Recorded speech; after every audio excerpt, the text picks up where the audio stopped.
सर्वमङ्गलमाङ्गल्ये शिवे सर्वार्थसाधिके। बहुत समय पहले सुंदरवन जंगल में टोनी चिड़िया अपनी बेटी टुनटुनी के साथ रहा करती थी। टोनी चिड़िया अपने पड़ोसियों के यहाँ काम करके अपना घर चलाती थी। कुछ महीनों पहले ही उसका पति टुन्नू चिड़ा उसे छोड़कर चला गया था। उसने एक दूसरी चिड़िया से शादी कर ली थी। एक दिन जब टोनी चिड़िया अपने घोंसले में आराम कर रही थी, तब कड़कनाथ सेठ उसे उठाता है और आवाज लगाता है, टोनी चिड़िया, अरे ओ टोनी चिड़िया, जल्दी से बाहर आओ, मुझे तुमसे जरूरी बातें करनी है। उसकी आवाज सुनकर टोनी अपनी बेटी टुनटुनी से कहती है, बेटी जा देख कौन आया है, मेरी तबीयत कुछ ठीक नहीं लग रही, बाद में आने को बोल दे। टुनटुनी घोंसले से बाहर आती है। अंकल, मेरी माँ की तबीयत ठीक नहीं है, आप बाद में आइएगा। ए टुनटुनी, जा अपनी माँ से कह दे कड़कनाथ सेठ अपना हिसाब करने आया है और हिसाब किए बिना यहाँ से नहीं जाएगा। कड़कनाथ सेठ की तेज आवाज सुनकर टोनी चिड़िया बाहर आती है। क्या बात है सेठ जी, आपने यहाँ आने का कष्ट कैसे किया? किसी को भेज देते, हम आपके यहाँ आ जाते। टूनी, तेरे पति ने कुछ महीने पहले मुझसे कुछ रुपए उधार लिए थे, आज मैं उन्हीं रुपयों को लेने आया हूँ। लेकिन सेठ जी, टुन्नू चिड़ा ने तो इस बारे में कभी मुझसे कोई बात ही नहीं की और वो तो मुझे छोड़कर चला गया है। देख टूनी, वो सब मैं कुछ नहीं जानता, तू बस मेरा उधार दे, नहीं तो तू अपना घोंसला मेरे नाम कर दे। सेठ जी, आप ये कैसी बातें कर रहे हैं? मेरे पास तो रहने के लिए बस यही एक आसरा है। मैं और मेरी मासूम बेटी कहाँ दर बदर भटकेंगे, इसे मैं आपके नाम कैसे कर दूं? मेरे ऊपर रहम कीजिए सेठ जी। कुछ भी करके कल तक तू मेरा उधार चुका दे, वरना ये घोंसला मैं तुझसे छीन लूंगा। कड़कनाथ सेठ धमकी देकर वहाँ से चला जाता है। सेठ की धमकी सुनकर बीमार टोनी चिड़िया बेहोश हो जाती है। 2 दिन बाद कड़कनाथ सेठ फिर से आता है। टोनी चिड़िया, चल मेरा बकाया चुका, नहीं तो घर खाली कर। टोनी असहाय खड़ी अपनी आंखों में आंसू लिए चुपचाप खड़ी रहती है। कड़कनाथ सेठ टोनी को उसके घोंसले से भगाकर उस पर कब्जा कर लेता है।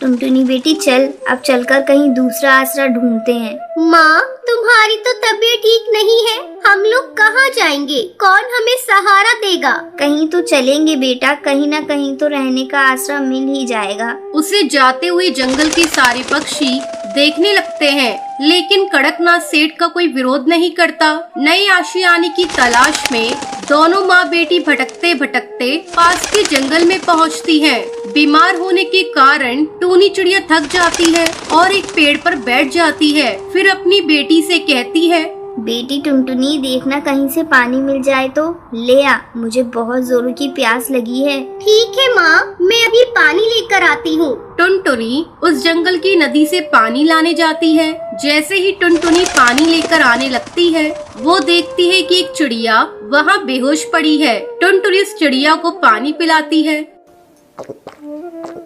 अचानक वो चिड़िया एक परी के रूप में बदल जाती है। बेटी, आज तुमने पानी पिलाकर मेरी जान बचाई है। तुम कौन हो? तुम इतनी उदास क्यों दिखाई दे रही हो?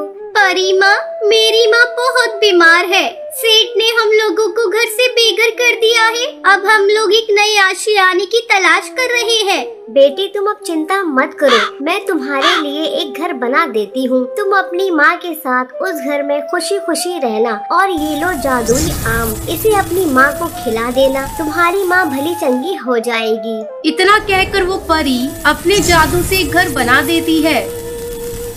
टुनटुनी अपनी माँ को आम खिला देती है। जादुई आम खाकर टोनी चिड़िया बिल्कुल स्वस्थ हो जाती है। फिर दोनों माँ बेटी उस परी के द्वारा बनाए हुए घर की तरफ जाते हैं। बेटा, ये घर तो बहुत खूबसूरत है। हाँ माँ, ये घर जादुई परी ने बनाया है। फिर वो दोनों उस घर में खुशी खुशी रहने लगती हैं। टुनटुनी को बचपन से ही खाना बनाने का बहुत शौक था। उसके पिताजी कालू कौआ लोहे के औजार बनाने का काम करते थे। उसकी माँ सुंदरी फिर उन लोहे के औजार और बर्तनों को जंगल में बेच कर आती थी। टुनटुनी उनकी गोद ली हुई बेटी थी और वो सब नदी किनारे एक पेड़ की डाल पर रहा करते थे। टुनटुनी क्या कर रही है? कुछ खाने को बनाया है या नहीं? एक दाल से दूसरी दाल घूमकर भूख से आंतड़ियाँ सिकुड़ गई हैं।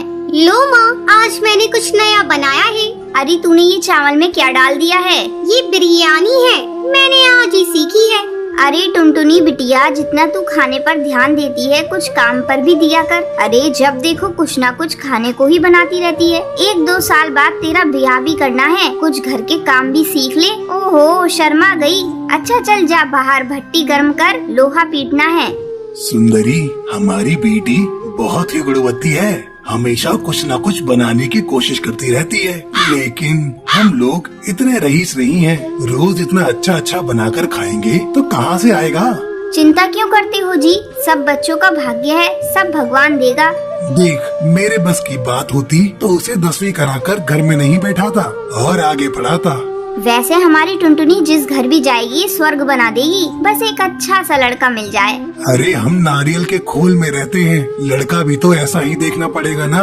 जब कभी सुंदरी की तबीयत खराब हो जाती थी तो टुनटुनी भी कुछ औजार बेचने के लिए एक डाल पर बैठ जाती थी। एक दिन उसे वहाँ गोलू मिला। अरे टुनटुनी, तुम यहाँ क्या कर रही हो? मैं ये खुरपे दरात हंसियाँ बेच रही हूँ। लेकिन तुम तो पढ़ने में इतनी अच्छी थी, फिर क्या हुआ? यहाँ ये सब क्यों? ये हमारा पेशा है गोलू। मेरे पिताजी ने मुझे 10वीं पढ़ा दिया, वही बहुत बड़ी बात है। हम पक्षियों में वैसे चिड़ियाएं नहीं पढ़ाई जाती। अरे यही हमारा देश पीछे रह गया टुनटुनी। अच्छा ये बताओ, तुम रहती कहाँ हो? यही नदी के पीछे ही हमारा नारियल का घोंसला है। टुनटुनी, तुम्हें खाना बनाने का वैसे ही बहुत शौक है, क्यों ना तुम पिज्जा पराठा बनाकर बेचो। ये कम लागत और कम मेहनत में बन जाता है और स्वाद तो पूछो ही मत। एक बार बनाकर तो देखो, लोहे के औजारों से भी ज्यादा कमाने लगोगी। क्या तुम मुझे इसकी सामग्री बता सकते हो? हाँ बिल्कुल, पर पहले तुम्हें मुझे अपने हाथों की बनी बिरयानी खिलानी पड़ेगी। कुछ दिनों बाद जंगल में एक तूफान आता है। कालू उस तूफान से बाल बाल बचा, लेकिन उसके आधे शरीर ने काम करना बंद कर दिया। डॉक्टर को दिखाया तो उन्होंने कहा कि इन्हें चंपकवन के किसी बड़े अस्पताल में दिखाना पड़ेगा। अब बेचारी सुंदरी क्या करे? अब कौन औजार बनाए, कौन हथौड़ा चलाए? टुनटुनी की माँ, ऐसी जिंदगी से तो मर जाना अच्छा। मुझे जहर दे दो। ऐसा मत कहो, आप ठीक हो जाओगे। मैं आपको जंगल के अच्छे डॉक्टर को दिखाऊंगी। अरे लेकिन पैसा कहाँ से आएगा? जो जमा है, सोचा था टुनटुनी की शादी कर दूंगा, लेकिन अब मैं काम करने के लायक नहीं रहा। टुनटुनी उन लोगों की बात सुनकर दुखी हुई। वो उनके पास आकर बोली, पिताजी क्यों चिंता कर रहे हो? मैं हूँ ना, आप काम करने लायक नहीं रहे तो क्या हुआ? मैं और माँ है ना, आप बिल्कुल चिंता मत करो, हम जरूर कोई रास्ता निकालेंगे। अगले दिन माँ, जब तक पिताजी अच्छे नहीं हो जाते मैं घर के बाहर पिज्जा पराठा बनाकर बेचूंगी। टुनटुनी, कोई क्या कहेगा? माँ, जब मैं औजार बेचती हूँ तब क्या कोई कुछ कहता है? ठीक है तो भट्टी पर ही बना लिया कर। अगले दिन पिताजी देखो, आज मैंने पिज्जा बनाया है। माँ और आप दोनों खाकर बताओ कैसा बना है। पता नहीं टुनटुनी, तू भी क्या नई नई चीजें बनाती रहती है। खाकर तो देखो। अरे वाह, ये तो बहुत बढ़िया लग रहा है। बेटी, ऐसा कुछ तो कभी नहीं खाया। पिताजी, अब मैं पिज्जा पराठा बनाकर बेचूंगी। लेकिन ये सब तेरे दिमाग में आया कहाँ से? माँ, मुझे ये सलाह गोलू ने दी। ये गोलू कौन है बेटा? माँ, गोलू स्कूल में मेरे साथ पढ़ता था। अब टुनटुनी लोहे की औजार की जगह पिज्जा पराठा बनाने लगी। जो एक बार उसके यहाँ पिज्जा खा लेता था, वो अपने आसपास के सब पक्षी से उसकी तारीफ करता। टुनटुनी के पास दूर दूर से पंछी पिज्जा खाने के लिए आने लगे। अब उसके गरीबी के दिन जा चुके थे। सबसे पहले वो कालू को लेकर जंगल के बड़े अस्पताल में गई। ये बिल्कुल ठीक हो जाएंगे, लेकिन दवाइयाँ महंगी होंगी। कोई बात नहीं सर, बस मेरे पिताजी ठीक हो जाए, आप दवाइयाँ लिख दीजिए। माँ, इस पिज्जा ने तो हमारी जिंदगी ही बदल दी। माँ, मैं जंगल में पिज्जा हट बनाना चाहती हूँ। ठीक है टुनटुनी, जैसा तुझे सही लगे वैसा कर। टुनटुनी ने अपना पिज्जा हट खोला। वो दिन रात तरक्की करने लगी। जैसे जैसे आमदनी बढ़ती रही, टुनटुनी ने सबसे पहले अपने लिए एक पक्का घोंसला खरीदा। अब वो नारियल के खोल वाली टुनटुनी नहीं, कोठी वाली टुनटुनी थी। टुनटुनी, मैं जानता था कि तुम एक दिन जरूर ऊंचाइयों तक जाओगी। गोलू, मुझे इस काबिल बनाने में तुम्हारा ही योगदान है। बेटा, तुम जुग जुग जियो। बेटा, ये तो बहुत खुशी की बात है कि तुम उसके मार्गदर्शक हो। तुम उसे हमेशा खुश रखोगे। उन दोनों की शादी हो गई और फिर वो दोनों मिलकर पिज्जा का काम करने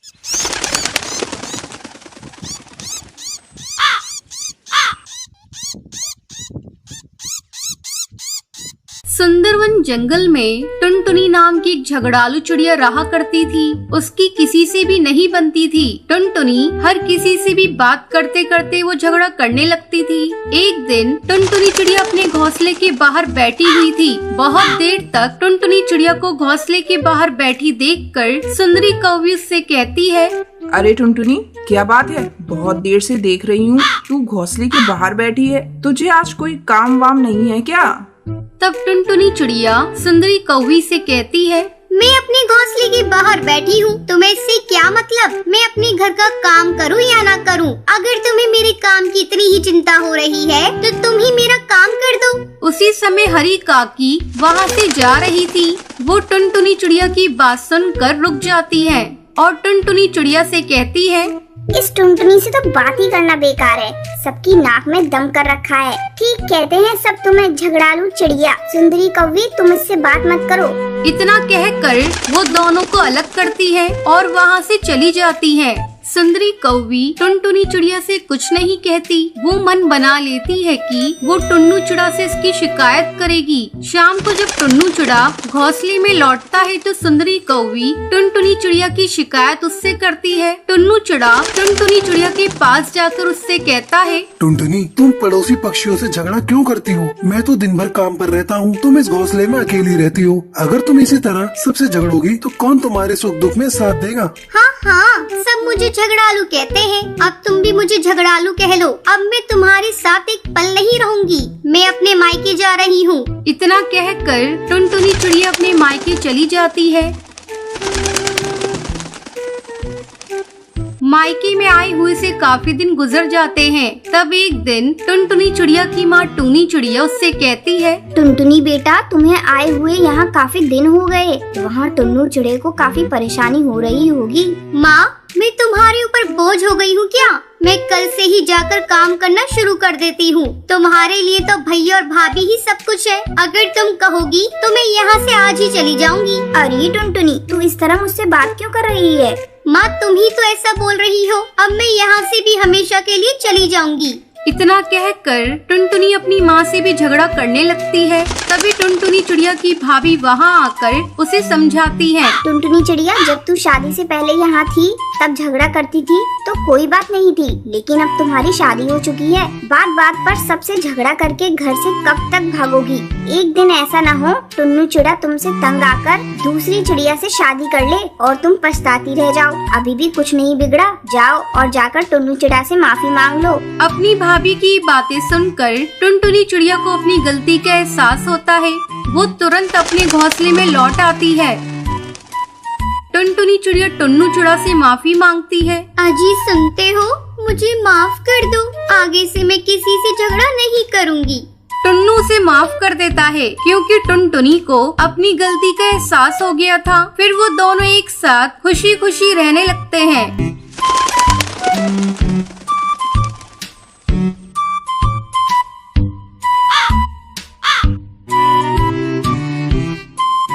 एक जंगल में कल्लू नाम का एक हलवाई था। वो बहुत ही लालची था। वो कद में जितना छोटा था, शरीर से उतना ही मोटा था। उसकी तोंद बड़े मटके के आकार की थी। उसकी मिठाई की दुकान बहुत मशहूर थी। वो मिठाई बेचकर खूब पैसे कमाता था, लेकिन अपने लालची स्वभाव के कारण वो मिठाई में बहुत मिलावट करता था। मिलावटी मिठाई के दाम भी ऊंचे रखता था और किसी भी ग्राहक से ज्यादा पैसे वसूलने की कोशिश करता था। वो लालची होने के साथ साथ बहुत मीठी मीठी बातें करके पक्षियों को उल्लू बनाता था। एक दिन कुछ मिठाई लेने के लिए ग्राहक की दुकान पर आए। तब उसने अपनी तोंद पर हाथ फेरते हुए कहा, आओ टुनटुनी बहन, आओ बहन, सारी की सारी ताजी मिठाइयाँ हैं। लड्डू, बर्फी, जलेबी, बर्फी, पेड़ा, गुलाब जामुन सब ताजे ताजे हैं। बोलो क्या क्या लोगे? कितना तोलूं? टुनटुनी ने कहा, कल्लू भाई, बड़ी महंगी रहती है तुम्हारी मिठाई। कल्लू हलवाई ने मुस्कुराते हुए कहा, बहन टुनटुनी, ऊंचा दाम अच्छा नाम, ऐसी मिठाई पूरे जंगल में नहीं पाओगे। पेड़े और बर्फी तो बिल्कुल शुद्ध खोए की बनवाता हूँ। कल्लू भाई, ये पेड़ा तो आज का बना हुआ नहीं लगता है। कल्लू हलवाई ने टपाक से कहा। अजी टुनटुनी बहन, ये पेड़े अभी अभी ताजे बने हुए कारखाने से लाया हूँ। खुशबू से अंदाजा लगा लो मेरी बहन। इस प्रकार से वो अपनी बासी मिठाइयाँ भी बेच लेता था। कल्लू मिठाइयाँ बेचकर बहुत पैसे कमा रहा था, फिर भी उसके मन में और लालच आता गया। उसने एक दिन खोए के एक व्यापारी से संपर्क किया जो मिलावटी खोए का व्यापार करता था। हलवाई ने उससे मिलावटी खोया खरीदना शुरू किया। उसे मिलावटी खोया आधे से भी कम दाम में मिल जाता था और वो उससे मिठाई बनाकर बहुत पैसे कमाता था। इस प्रकार वो पक्षियों की सेहत और धन दोनों के साथ खिलवाड़ कर रहा था। कल्लू हलवाई की पत्नी ने एक दिन उसे टोका और कहा, आप ऐसा मत कीजिए, ये मिलावटी खोया आपके लिए बहुत बड़ी मुसीबत खड़ी कर सकता है। कल्लू ने गुस्से में आकर अपनी पत्नी से कहा, तू मेरे काम में टांग बतड़ा, व्यापार में ये सब कुछ करना पड़ता है।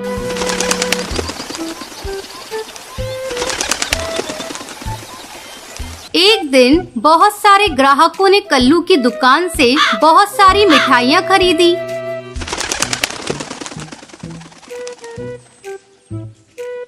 कुछ घंटों के बाद जंगल में बहुत सारे पंछी को फूड पॉइजनिंग हो गई, जिसने कल्लू की भी मिठाई खाई। वो सभी बीमार होकर हॉस्पिटल पहुंच गए। ये खबर पूरे जंगल में फैल गई। पुलिस कल्लू की दुकान पर पहुंच गई। थानेदार ने कल्लू से कहा, कल्लू, तुम्हारी मिठाई खाकर बहुत से लोग बीमार हो गए, तुम्हें हमारे साथ थाने चलना होगा। मेरी मिठाइयों में कोई दोष नहीं है, गर्मी बहुत पड़ रही है, जंगल का मौसम खराब है, आप मेरी मिठाई खा के तो देखिए। कल्लू धीरे से बुदबुदाया। आप कहें तो घर के लिए 2-4 किलो तोल दूं? थानेदार ने अपने सिपाहियों से कहा, मिठाइयों के सैंपल लो, जांच के लिए भेजना है और कालू को थाने ले चलो। कल्लू गिड़गिड़ाता रहा, लेकिन उसकी एक न चली। उसके लालच ने उसे सलाखों के पीछे भेज दिया। जैसी करनी वैसी भरनी, लालच बुरी बला है।